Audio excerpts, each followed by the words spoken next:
What if your own flesh and blood dug the grave for your future over a $100,000 check? When the blinding slap from my brother landed, I realized it was not impulsive jealousy. It was the starting gun for a ruthless digital identity theft. This is not a story about forgiveness.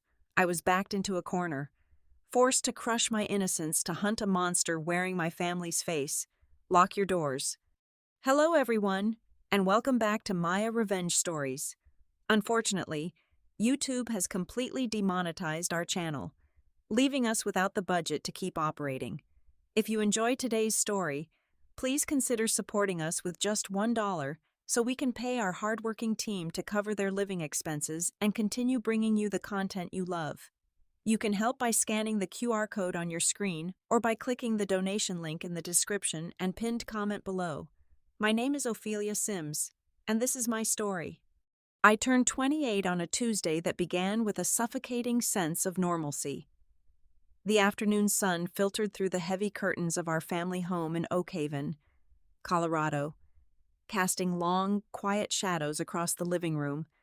The rest of the family was out on the back patio, their muffled laughter bleeding through the thick glass doors.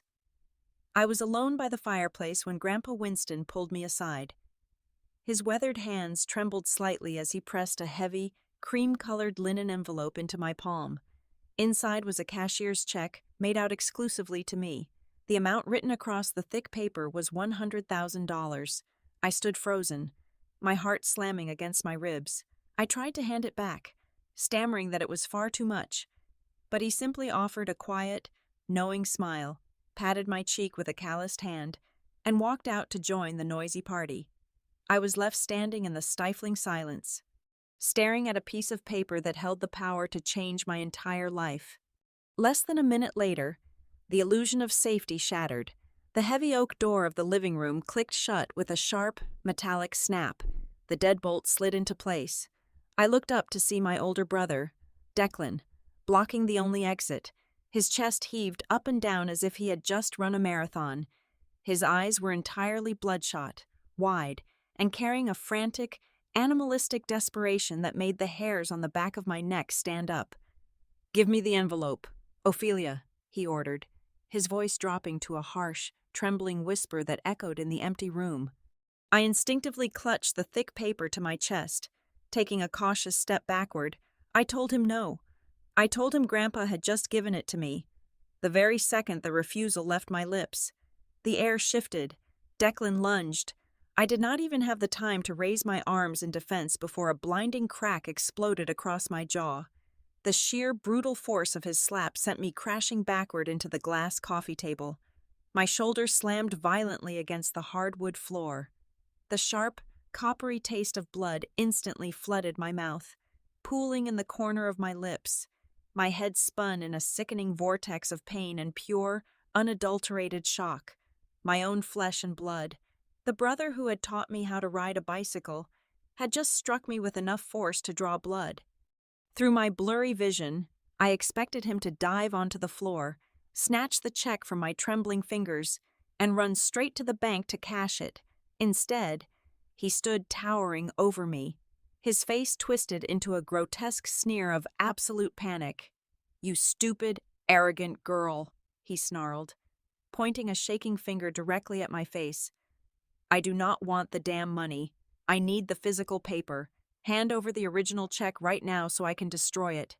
If you do not give it to me to burn, the federal agents are going to arrest you for wire fraud by the end of the day, and you will rot in a federal prison." His words made absolutely zero logical sense. The threat of prison, the demand to burn $100,000, the wild look in his eyes. My brain screamed at me to fight, acting purely on adrenaline. I kicked my heavy boots out, striking his kneecap and catching him off balance just long enough to scramble to my feet. I snatched my car keys from the wooden console table, threw my entire body weight into the heavy oak door, forced the deadbolt open, and bolted down the hallway.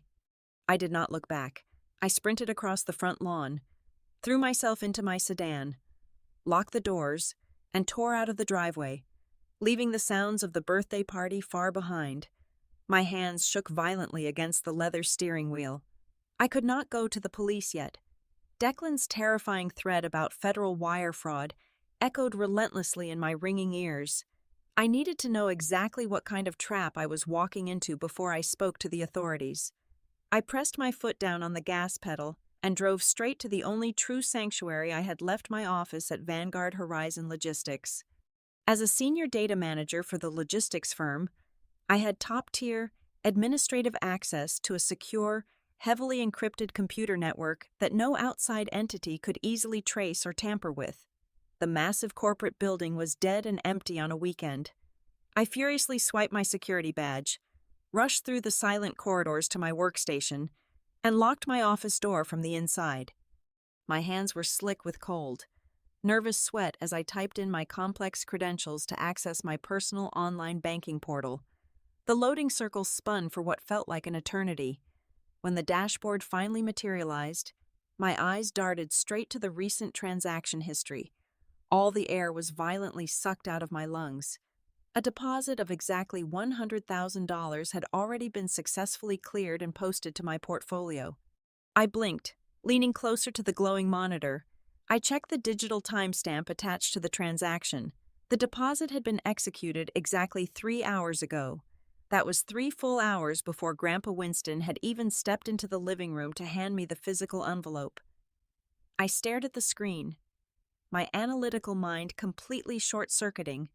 How could a physical check, currently resting with crumpled edges inside my jacket pocket, be deposited digitally hours before I even knew of its existence? But the nightmare was only just beginning to unfold. As I dug deeper into the routing details, the true, suffocating horror of the situation grabbed me by the throat. The funds had not gone into my standard checking or savings account. According to the encrypted routing numbers glowing on the screen, the massive sum of money had been instantly diverted into a newly minted, highly obscured cryptocurrency trust. A trust that was registered under my exact legal name, verified using my own personal social security number. Trembling, I pulled up a command terminal and ran a quick, aggressive traceroute on the origin data of the account creation. I needed to know where the digital footprint originated. When the results populated on the black screen, my blood ran as cold as glacial ice. The cryptographic signature definitively confirmed that the fake trust was opened and verified using one specific residential internet protocol address. I knew that exact sequence of numbers by heart. It was the router sitting on the desk in my own house, the very same home network I used every single day to browse the web. Someone had hijacked my entire digital identity, operating from the safety of my own living room, to move $100,000 into the untraceable shadow economy, and Declan needed the physical check burned to ash to ensure that I was the only one left holding the smoking gun. I stared at the blinking cursor on my monitor, my breath hitching in my dry throat. I did not waste another second trying to rationalize the impossible. I reached for my desk phone and frantically dialed the direct, unlisted cell phone number of Detective Marcus Vance. Vance was a senior investigator for the state cybercrime division. We had crossed paths a year ago when my company contracted his specialized unit to audit our internal data logistics networks. I knew he often worked late on weekends analyzing digital forensics. He answered on the second ring. "Marcus, I need you to initiate a secure handshake with my Vanguard terminal right now," I demanded, my voice barely more than a jagged, terrified whisper. "My brother is framing me for federal wire fraud, and he has completely hijacked my digital footprint. I am locked in my office." The casual tone instantly vanished from Vance's voice, replaced by the sharp precision of a seasoned investigator. "Give me your routing sequence. I am pulling up a sandboxed environment on my end. Do not touch anything else on your network." For the next 45 minutes, the only sounds in my dimly lit office were the frantic clacking of my mechanical keyboard and the harsh mechanical hum of the cooling fans overhead. I carefully bypassed the outer company firewalls to grant Vance direct, encrypted access to the traceroute I had just pulled. As we began to sift through the data packets flowing from the bank's remote servers, the chilling, methodical reality of my situation began to take shape. This was not a simple case of a stolen password or a forged signature on a piece of paper. This was a digital assassination. "Ophelia, Look at the security log on the trust account creation, Vance instructed, his voice tight with disbelief over the speakerphone. To open a high-yield cryptocurrency trust of this magnitude, the federal banking algorithm mandates a live biometric facial recognition scan. The system requires the applicant to look directly into a web camera, blink twice, turn their head precisely 15 degrees, and read a randomized authorization sentence aloud. Someone passed that rigorous test using your face and your exact voice. That is absolutely impossible, I argued, my hands gripping the cold edge of the desk until my knuckles turned white. I have been at the family house all day. I have not looked into a banking application camera in over 6 months. Then prepare yourself for this, Vance replied softly. A new, high-definition window popped open on my screen. It was a compressed video file, extracted directly from the bank's biometric verification servers. I hit play, and a wave of pure, paralyzing nausea washed over me. Staring back at me from the screen was my own face, but it was not me. The uncanny valley effect was visceral and terrifying. The digital figure wore my exact facial features, my specific hair color, and even the small silver pendant necklace I wore every single day.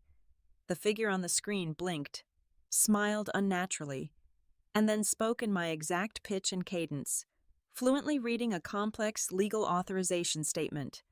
It is a deep fake, Vance explained, the grim reality settling heavily into the cold room. It is a highly sophisticated, artificial intelligence-generated clone. Declan scraped every single vlog, every social media story, and every voice note you have ever posted publicly over the last 5 years. He fed your entire digital life into a neural network and created a perfect, controllable puppet. He weaponized your own memories and your own voice against you to trick the banking algorithm. My stomach churned violently as I watched my virtual ghost nod on the screen, effortlessly signing away my life. But the terror did not stop there. The $100,000 was never the end game. It was merely a strategic down payment. I am tracing the primary function of this crypto trust, Vance continued, the frantic typing on his end growing louder and more urgent. The money from your grandfather's check was deposited solely to satisfy a mandatory fractional escrow requirement. Ophelia, this trust was established to collateralize a massive commercial mortgage. They just initiated a loan payout of $1.5 million. $1.5 million, I gasped, the walls of the office spinning around me. Against what collateral? I do not own anything close to that astronomical value. You do not, but your Grandpa Winston does, Vance said, his tone turning ice cold. The original land deed to his entire commercial farming estate is uploaded right here as the primary guarantee. The forged legal documents designate you as the sole executor of his estate, pledging the family land to secure the massive loan. The sheer scale of the betrayal threatened to completely crush my chest. Declan was trying to steal $1.5 million, betting our grandfather's entire lifelong legacy, and leaving my digitally forged face to take the catastrophic fall when the loan inevitably defaulted. But a glaring, undeniable inconsistency suddenly struck my analytical brain. Marcus, wait. Artificial intelligence cannot simply bypass the human review stage of a commercial loan of that size. A senior bank underwriter has to manually review and approve the release of funds. A deepfake might trick a machine, but it cannot trick an experienced loan officer looking at the obvious discrepancies in the estate paperwork. You are exactly right, Vance muttered, his cursor flying across the shared screen to dig deep into the employee approval logs of the bank. Someone on the inside had to manually override the internal fraud alerts, suppress the notification emails to you, and physically rubber stamp the final approval. A moment of agonizing, suffocating silence stretched between us as the final layer of data decrypted. Then, Vance read the name of the authorizing bank employee aloud. The senior underwriter who manually pushed your loan through the security filters is named Sloan Miller. I stopped breathing. The name hit me harder than the physical blow to my jaw had earlier that afternoon. Sloan, Declan's sweet, soft-spoken fiancée, the seemingly innocent woman who brought homemade apple pies to our Sunday dinners. the woman who constantly cried on my mother's shoulder, begging for advice on how to get Declan to stop his destructive sports gambling habits. The long-suffering partner was actually the inside architect of the entire criminal operation. Sloan used her high-level administrative clearance to systematically blind the bank's security systems, while Declan orchestrated the deepfake from the safety of my own home internet connection. That is exactly why he needed to physically assault you for the check. Vance suddenly realized, the puzzle pieces snapping together with terrifying clarity. Sloan can manipulate the digital banking records all she wants from her terminal, but a federal bank auditor would eventually demand the physical origin of the deposit. A forensic team would analyze the ink, the pressure of Grandpa Winston's handwriting, and the physical endorsement signature. If Declan took the original check from your hands and burned it to ash, all physical evidence of the money's true origin would be completely destroyed. The authorities would have nothing left but Sloan's manipulated digital logs, which point squarely at your fake biometric signature. I sat back in my heavy leather chair, staring blankly at the frozen image of my digital clone on the monitor. The monster hunting me was not just my brother, it was the smiling woman sitting at our family dinner table, pouring tea and flawlessly playing the victim. They had woven a brilliant, airtight noose around my neck, and they were preparing to pull the lever. My cell phone, resting on the edge of the mahogany desk, suddenly vibrated so violently it nearly rattled off the edge. It was not Marcus Vance calling back. It was a torrential flood of notifications pouring in from every single social media platform I had ever installed. Less than 2 hours after I had barricaded myself inside the server room, Declan had launched his preemptive strike. He knew I had the technological resources to fight back, so he decided to destroy my credibility before I could even open my mouth. I tapped the top notification, my thumbs slick with cold sweat, and a video filled my screen. It was Declan. He was sitting in the driver's seat of his truck, the camera angled perfectly to catch the manufactured red rims of his eyes. He looked directly into the lens and let out a broken, theatrical sob. I never thought I would have to make a video like this about my own flesh and blood. Declan choked out, wiping a perfectly timed tear from his cheek. But my little sister, Ophelia, is very sick. The extreme pressure at her corporate data job has triggered severe paranoia and delusions. Today, she had a complete mental breakdown at Grandpa Winston's birthday party. She stole a massive amount of his savings to cover catastrophic losses she made playing the stock market, and when I tried to stop her from leaving, she attacked me and fled. Please, if anyone sees her, do not believe her delusions. We just want to get her into a psychiatric facility so she can get the help she desperately needs. My jaw physically dropped. I sat frozen, watching my own brother weaponize my sanity for an audience of hundreds of our mutual friends, colleagues, and family members. He was painting me as a hysterical, violent lunatic. But the psychological warfare did not end with a pathetic video. A moment later, the family group chat lit up. Sloan had entered the battlefield, playing the role of the reluctant, heartbroken banking professional. She uploaded a series of high-resolution PDF files directly into the chat. They were bank statements, forged, impeccably doctored bank statements stamped with my name and official banking logos, showing me drowning in hundreds of thousands of dollars of high-risk options trading debt. I am risking my banking license by sharing these confidential files, Sloan wrote in the chat, her typed words practically dripping with fake devastation. But the family needs to know the truth about why Ophelia is acting so erratically. She is completely bankrupt and desperate. Declan was only trying to protect Grandpa's money from her. The trap was so elegantly cruel, so masterfully constructed, that I could barely catch my breath. They had provided the motive, the evidence, and the diagnosis all at once. The phone rang in my hand, startling a gasp out of my throat. The caller ID flashed my mother's name, Evelyn. I answered it immediately, desperately hoping to hear a single voice of reason, a mother who would ask if my bruised, bleeding face was all right. Ophelia, how could you do this to us? My mother wept the second the line connected. Her voice was sharp, accusatory, and completely devoid of comfort. Mom, You have to listen to me, I pleaded, my voice cracking as a fresh wave of panic seized my chest. Declan hit me. He assaulted me in the living room. He and Sloan are stealing Grandpa's land using a digital clone of my face. I have a cybercrime detective looking at the server data right now. Stop it right now, Evelyn shrieked, the sound echoing harshly off the cold walls of my office. Stop these insane lies. Sloan showed us the financial records. We saw the debt. Ophelia, Declan is sitting right here in the kitchen with an ice pack on his face because of what you did. I want you to drive back to this house right now, return the money you stole from your grandfather, and apologize to your brother. If you do not come back and beg for forgiveness, I will have the police drag you to a hospital myself. She hung up.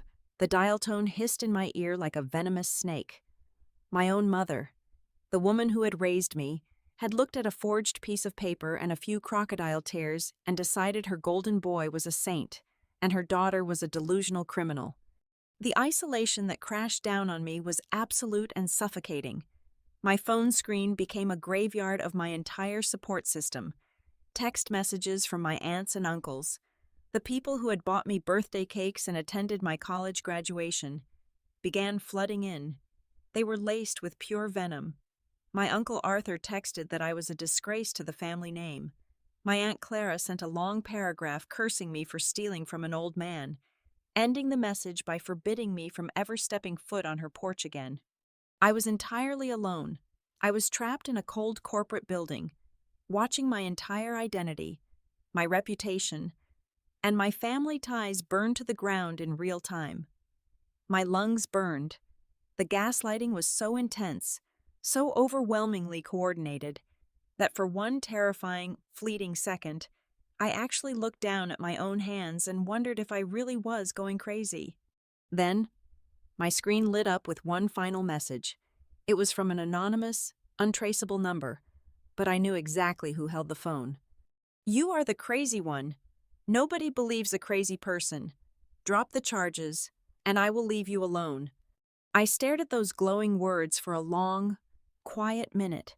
The trembling in my fingers slowly stopped. The hot, frantic tears that had been pricking the corners of my eyes instantly dried up, replaced by a profound, terrifying clarity. Declan thought he had broken me. He thought the weight of the family's hatred would crush my spirit and force me to surrender. He had vastly underestimated the very person he had spent 5 years digitally studying. The terrified sister who had fled the house was dead. As I wiped the dried blood from the corner of my mouth, a cold, mechanical rage settled into my bones. I was no longer the victim, I was the hunter, and it was time to build a trap of my own. The rusted streetlights of the abandoned retail center flickered violently against the creeping evening fog. I sat in my idling sedan, the heater blasting against my numb fingers, waiting in the darkest corner of the empty parking lot. Beside me on the passenger seat rested a thick, heavy manila folder. It contained every single printed screenshot, every internet protocol trace, and every piece of encrypted routing data Detective Vance had managed to pull from the corporate servers. I had used a secure office line to call Grandpa Winston directly, bypassing the family network, begging him to meet me in secret. I was physically and emotionally exhausted, terrified that I would have to spend the entire night desperately begging him to believe that his golden grandson was a monster. When his heavy vintage pickup truck finally rolled into the lot, its headlights cutting through the mist, my heart hammered against my ribs. I grabbed the folder and stepped out into the freezing air. Grandpa Winston killed the engine and stepped out of the truck. He leaned heavily on his wooden walking cane. The collar of his thick wool coat turned up against the wind. I practically ran to him, flipping the folder open with trembling hands. "Grandpa, please, you have to look at these network logs before you say anything," I pleaded, the words spilling out of my mouth in a frantic rush. "Declan and Sloan are stealing your farm. They did not just take the money, they fabricated a digital clone of my face to secure a massive mortgage against your land. My mother will not listen to me, but you have to believe the data." I shoved the highlighted traceroute documents toward his chest. I braced myself for the shock, the denial. the heartbroken tears of an elderly man realizing his family was tearing itself apart. Instead, Grandpa Winston did not even reach for the papers. He merely glanced down at the top page, looked back up at my bruised jaw, and offered a slow, terrifyingly cold smile. He calmly reached his weathered hand into the breast pocket of his coat and pulled out a small metallic flash drive. "Ophelia," his voice rumbled, steady and completely devoid of surprise. "Did you honestly think this old man worked the commercial railroads for 40 years without learning exactly how to read people? Did you really think I could not spot a rat scurrying around my own property?" I froze, my hands slowly dropping to my sides, the frantic energy drained from my body, replaced by a stunned, breathless confusion. "I have known about Declan sniffing around my estate deeds for over 6 months," Winston said, his eyes hardening into flint. "He thought I was just a senile old fool who forgot to lock his office filing cabinets. I noticed the perfectly placed photocopies. I noticed Sloan asking far too many specific, highly technical questions about my commercial property taxes and land equity during our Sunday dinners. They thought they were being clever. They were just being loud." He tapped the metal flash drive against the handle of his cane. "That check I handed you in the living room today was never a birthday gift," he continued, his tone dropping into a sharp, tactical register that sent shivers down my spine. "It was a honeypot. It was a digital bear trap designed by my private attorneys and a team of federal investigators." My mind reeled, trying to process the magnitude of his words. A trap, but the money cleared. They took the funds and deposited them into a shadow trust. "Exactly as we wanted them to," Winston replied, the cold satisfaction evident in his rough voice. "The magnetic ink and the specific serial routing numbers on that cashier's check were cryptographically tagged by the Federal Bureau of Investigation. It was a tracking beacon. Any unauthorized financial institution, any offshore shadow account that swallowed that specific piece of paper would instantly trigger a silent, catastrophic federal alarm." He took a step closer, the old wolf finally revealing his fangs. "The moment Sloan used her administrative credentials to deposit that tagged check to satisfy the fractional escrow for that $1.5 million loan, she doomed them both. The money did not vanish into the dark web. Ophelia, it acted as a digital die pack. The federal banking algorithms immediately executed a shadow freeze on the entire money laundering network she has been quietly operating from inside that bank branch. They are completely locked in, and they do not even know the cage doors have shut." I stared at the man I had known my entire life, realizing I had never truly known him at all. The sheer brilliance of his counterstrike was staggering, but a sharp ache still lingered in my chest. "If you knew they were planning this, why did you let it happen?" I asked, my voice barely a whisper. "Why let Declan attack me? Why let the family turn on me today?" Winston's expression softened, a brief flash of genuine sorrow crossing his weathered features as he looked at the dark bruise forming on my jaw. "Because Declan had to believe he had won," Winston said quietly. "Sloan is not just stealing from me. She is running a massive synthetic identity ring, destroying innocent people's lives from behind her desk. If I simply confronted them at the house, they would have destroyed their hard drives, claimed ignorance, and walked away free. I needed them to confidently take the bait, initiate the massive wire transfer themselves, and lock themselves inside an undeniable federal-level crime. But more importantly," he paused, his gaze sweeping over the dark, empty parking lot. "I needed to test the rot in the floorboards. I needed to see the true colors of this family. I needed to see who would blindly follow a smiling liar, and who possessed the actual moral spine to stand up for the truth." He placed a heavy, reassuring hand on my shoulder. "You survived the fire, Ophelia. Now, it is time to burn their entire house down." The crushing weight of isolation that had suffocated me all afternoon instantly evaporated into the cold night air. I was no longer a victim screaming into the void. I was armed. I had the ultimate apex predator standing by my side, and the final trap was set perfectly in place. The blizzard outside the Vanguard Horizon Logistics headquarters had intensified into a blinding, white nightmare. The wind howled against the reinforced glass of the corporate building, dropping the temperature to near 0 degrees. Inside the primary security control hub on the fourth floor, the only source of light came from a massive wall of 40 high-definition surveillance monitors. I sat in the leather command chair, my hands resting perfectly still on the console. Detective Marcus Vance stood directly over my shoulder. A sleek communication radio gripped tightly in his hand. The digital clock on the wall read exactly 11:45 at night. The trap was set, but the agonizing silence in the room felt like a physical weight pressing down on my chest. Grandpa Winston's federal honeypot had worked with devastating precision, completely freezing the Shadow Trust account.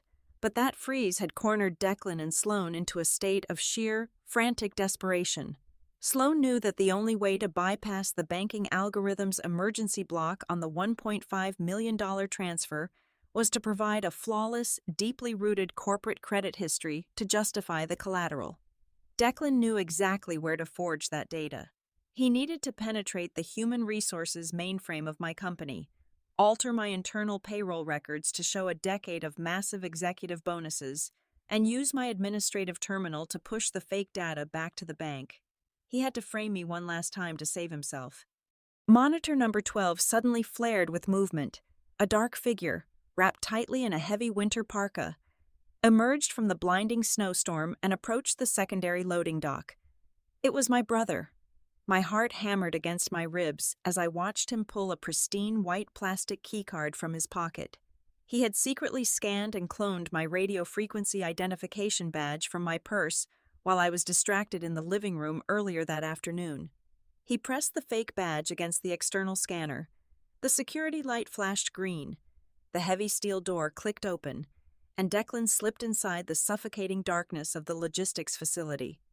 The Federal Tactical Strike Team is positioned exactly 3 blocks away, waiting in unmarked vehicles, Vance whispered, his eyes locked on the glowing screens. But we absolutely cannot move in just for a simple trespassing charge. We need him to physically insert that flash drive into your terminal. We need him to attempt the data injection on the secure network. The second he initiates the malicious upload, it becomes a severe federal felony.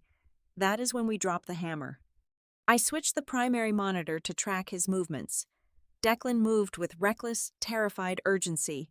His flashlight beam sliced erratically through the empty cubicles on the second floor. He was running out of time, and he knew it. The digital clock rolled over to 11:52. The silence inside the building was absolute, broken only by the distant, muffled roar of the winter storm. He finally reached the reinforced corridor leading to the primary server farm.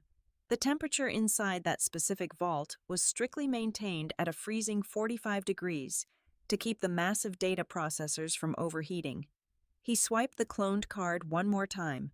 The heavy pneumatic doors hissed apart, and he vanished into the long, dark aisles of blinking server racks. I instantly routed the feed to the internal server room camera. Declan sprinted down the narrow aisle, his breath visible in thick white plumes in the freezing air. He located my specific workstation at the end of the row. His hands were shaking so violently he dropped his flashlight onto the concrete floor. He pulled a silver thumb drive from his pocket and jammed it directly into the primary data port. Immediately, my secondary monitor in the control room lit up, mirroring his exact screen. A black command window exploded open, and a green loading bar began to fill the screen as his malicious code attempted to overwrite my financial history. 10%? 20%? The virus was actively trying to tunnel into the bank's servers to unblock the stolen money. "Do it right now, Ophelia," Vance ordered, stepping back. I slammed my palm down onto the red master override switch on the console. A deafening mechanical clack echoed through the entire concrete building. The heavy steel doors of the server room slammed shut with the force of a bank vault. The magnetic deadbolts, capable of holding back 2,000 pounds of pressure, engaged simultaneously. On the monitor, Declan whipped his head around. He abandoned the computer and lunged for the exit handle, ripping at the metal bar with all of his body weight. It did not budge a single millimeter. He kicked the heavy door, his boots thudding uselessly against the reinforced steel. He was completely entombed in the freezing, windowless vault. I leaned forward and pressed the button for the internal public address microphone. My voice, amplified and echoing coldly off the concrete walls of his icy prison, shattered his panic. "You always were incredibly impatient, Declan," I said smoothly, watching his entire body flinch as my voice rained down from the ceiling speakers. "Did you honestly believe I would not check my own secure network access logs? Did you think I would just curl up in a corner and cry while you and Sloan burned my entire life to the ground?" He stared wildly at the security camera mounted in the corner of the ceiling. He rushed back to the terminal, his fingers scrabbling to yank the flash drive out of the port, but the system had already initiated a hard hardware lock. "Ophelia, open this door right now," he screamed, his voice cracking into a pathetic, high-pitched wail of pure terror.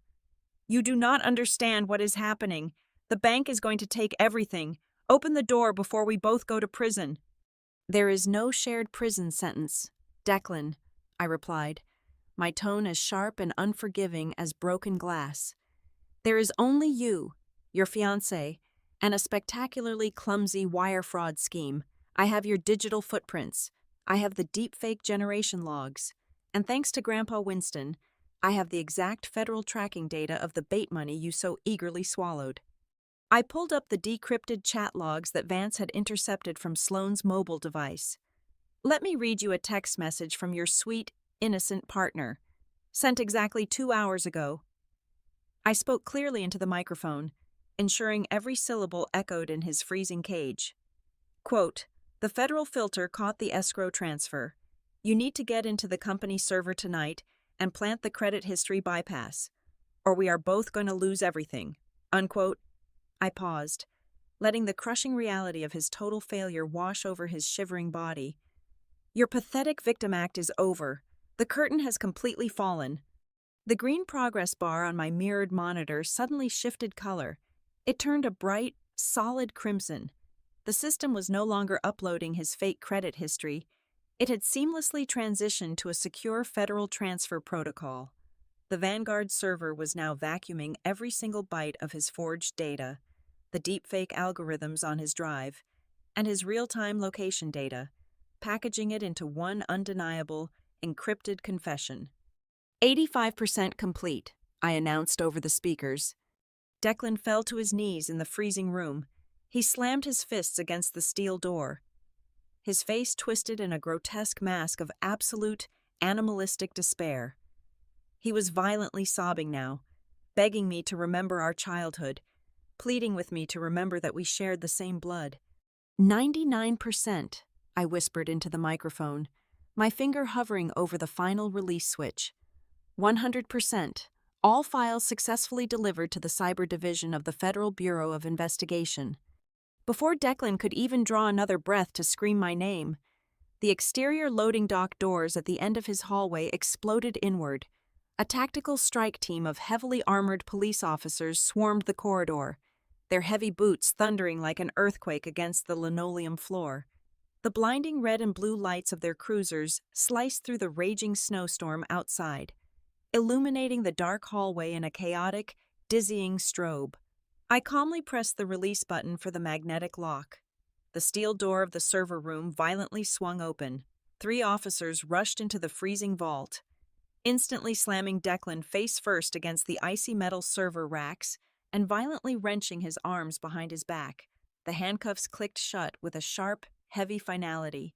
The monster who had tried to steal my future was finally locked inside a cage he could never manipulate his way out of. The morning after the blizzard, Grandpa Winston insisted the family gather for a late Sunday brunch at the estate, acting as if nothing had shattered our world. To my absolute disgust, Declan actually showed up. He had managed to post a temporary overnight bail early that morning before the federal prosecutors could officially file the heavy wire fraud charges. He walked into the dining room with a haggard face, yet he still possessed the sheer audacity to play the noble, wronged brother. He stood at the head of the table, loudly demanding that I issue a public apology and pay financial compensation for ruining his reputation with my so-called paranoid delusions. Grandpa Winston did not say a word at first. He just let Declan dig his own grave. Then, Winston slammed the heavy wooden tip of his cane against the hardwood floor. The loud crack silenced the entire room. He picked up the remote and turned on the massive television mounted above the fireplace. He did not switch it to a sports channel. He mirrored his secure tablet to the screen. Instantly, crystal clear security footage from the server room last night filled the display. Declan's desperate, sobbing face, begging me to open the door, echoed through the dining room. Every single relative watched in horrified silence as my brother confessed to the entire digital forgery on camera. Then, Winston switched the input to the local news station. A breaking news banner crawled across the bottom of the screen, showing live footage of federal agents escorting Sloan out of her bank branch in handcuffs.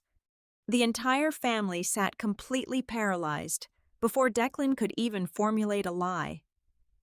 The heavy oak front doors burst open, the local police, executing the official federal warrant now that Sloan was in custody, swarmed the dining room right in the middle of our meal. They grabbed Declan, shoving his arms behind his back, and clamped the heavy steel handcuffs around his wrists. He thrashed frantically, screaming and cursing, his eyes wide with pure panic. He looked desperately at our mother, screaming for her to help him, begging her to stop them. But Evelyn did not move toward him. Instead, she slowly stepped in front of me, acting as a physical shield, and completely turned her face away. She did not look at her golden boy even once as the officers dragged him out the front door. The federal trial was swift and merciless. The mountain of digital evidence we had secured made it impossible for them to mount a defense.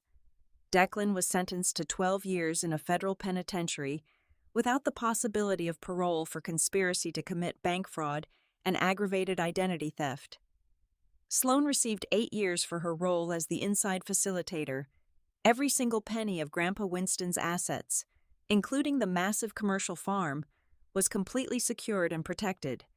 On the brisk autumn afternoon, the judge handed down the final sentencing. Evelyn approached me outside the courthouse. Her face was streaked with tears as she grabbed my hands, begging for a chance to reunite the family. She pleaded with me to visit Declan in prison with her, to find it in my heart to forgive him, so we could heal. I looked at the woman who had called me crazy, who had abandoned me when I needed her most, and I pulled my hands away. I coldly told her no. I had received a substantial financial reward from the federal authorities for assisting in the dismantling of Sloan's synthetic identity ring. I used every single dollar of that reward to purchase a beautiful new apartment 3 states away. I changed my phone number, deleted my social media, and left Oakhaven without looking back. Bloodline is just a biological accident. Respect is what makes a family, and the man who slapped me to steal my future is forever just an inmate who shares my last name. Thank you so much for listening to my story until the very end. I would love to know where you are tuning in from today. So please let me know in the comments below. If you found today's story engaging and want to help our channel survive, please consider supporting us with just $1. You can scan the donation QR code on your screen right now, or click the link in the description and the pinned comment. Your incredible generosity helps pay our hardworking team, allowing them to support their families and continue creating high-quality stories for you. Thank you for being the best part of Maya Revenge Stories.